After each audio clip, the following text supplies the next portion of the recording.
Hello, and welcome back to Bedtime Stories with Vice Vice Baby, where we will continue our journey with Uncle Wiggily. Story 18: Uncle Wiggily and the Dusty Carpet. Be careful, please! Look out! Kindly wipe your feet, cried Nurse Jane Fuzzy Wuzzy, the muskrat lady housekeeper, as Uncle Wiggily Longears, the rabbit gentleman, was going into his hollow stump bungalow one day after he had been out riding in his airship.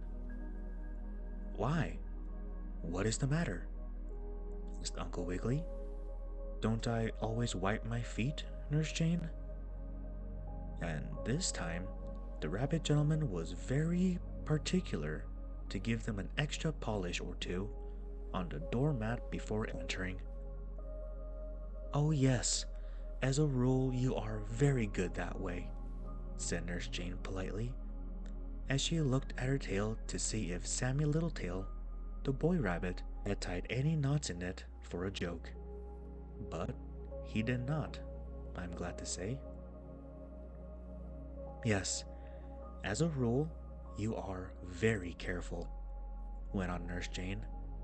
But you see, I am house cleaning, and I have just scrubbed the floors, and so I don't want a speck of dirt on them. Aha! I see, house cleaning, exclaimed Uncle Wiggily. Well, I suppose it has to be done once in a while, but I do not like it at all. I think I will go to my room and read, and when supper is ready, call me, please. I will, promised Nurse Jane, and then she went on looking for moth millers, which eat up your clothes, and she hunted for dust in all the corners, Nurse Jane did, and she swept and cleaned, and she had a great old time. She did. My, this is awful, exclaimed Uncle Wiggily as he went inside the hollow stump bungalow. Why, there is hardly room to move. And, well, might he say so, for chairs and tables were all scattered about. The carpets and rugs were piled in the middle of the floor, and the whole place seemed very much upset indeed. Well, I suppose it's always this way when house cleaning has to be done, thought Uncle Wiggily with a sigh. I must put up with it.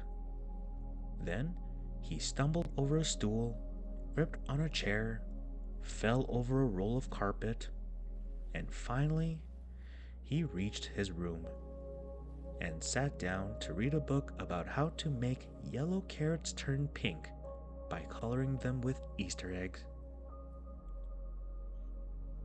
By and by, after a while, Uncle Wiggily began to feel hungry. I wish I had something to eat, he said, looking in the book at a large picture of a red, white, and blue turnip, with a pink ribbon tied on it. I wonder if supper is not nearly ready. Uncle Wiggily went to the door of his room and listened. He wanted to see if he could hear, down in the kitchen, the rattle of dishes and the clatter of the knives and forks. That would show Nurse Jane was setting the table, and when she set the table, it was nearly always mealtime. But Uncle Wiggily could hear nothing but the moving and scraping of chairs about on the floor, and the flip-flop of the dusting cloth as Nurse Jane snapped it here and there, knocking the dust off of the furnitures upon the carpet, so she could not see it so plainly. Huh, huh, murmured Uncle Wiggily. That doesn't sound much like supper. I shall have to wait a bit longer. So he waited and waited, but there came no welcome sound of the rattle of dishes nor the clatter of knives and forks. Nor was there any nice smell of ice cream frying on the stove, nor of peanuts boiling in the tea kettle. Nothing like supper at all. "Well, this is very strange," exclaimed Uncle Wiggily as he got up from his chair about the 11th time to listen if supper were ready. "Something must have happened to Nurse Jane."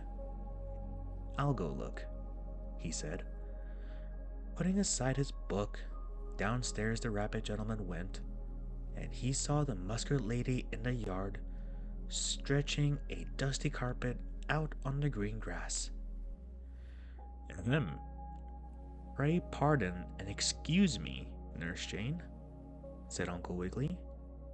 "But may I ask when the tea will be ready?" You see, he said tea to be more polite-like. "Tea!" exclaimed Nurse Jane. "Why, I cannot give you your supper, Wiggy, until I have beaten all the dust out of this dusty carpet. And it will take me some time, Wiggy." You see, she called him Wiggy for short, because she was very busy at house cleaning.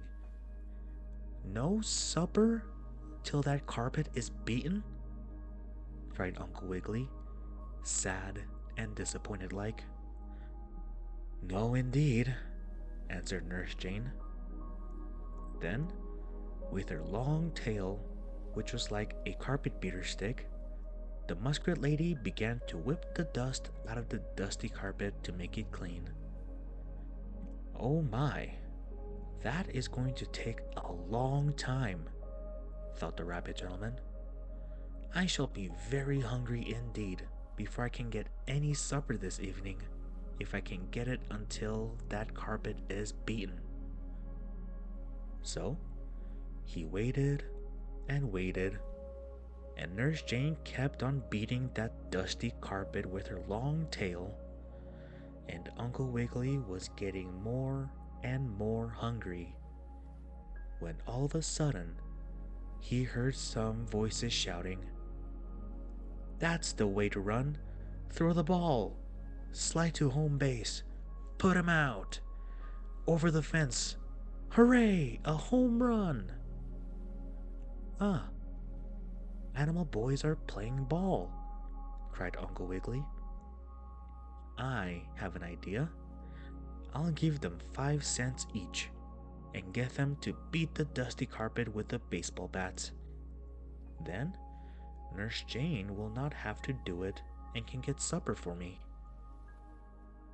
Out he went to the vacant lot where the animal boys were playing ball. Charlie, the chicken chap, was at the bat. "Boys, will you beat a dusty carpet for Nurse Jane?" asked Uncle Wiggily. "I would do it myself, only my rheumatism is so bad that I can't." "Sure, we will beat it," cried Jimmy Wibblewobble the duck. So the animal boys soon beat the dusty carpet with their baseball bats, and Uncle Wiggily gave them 5 cents each for ice cream cones.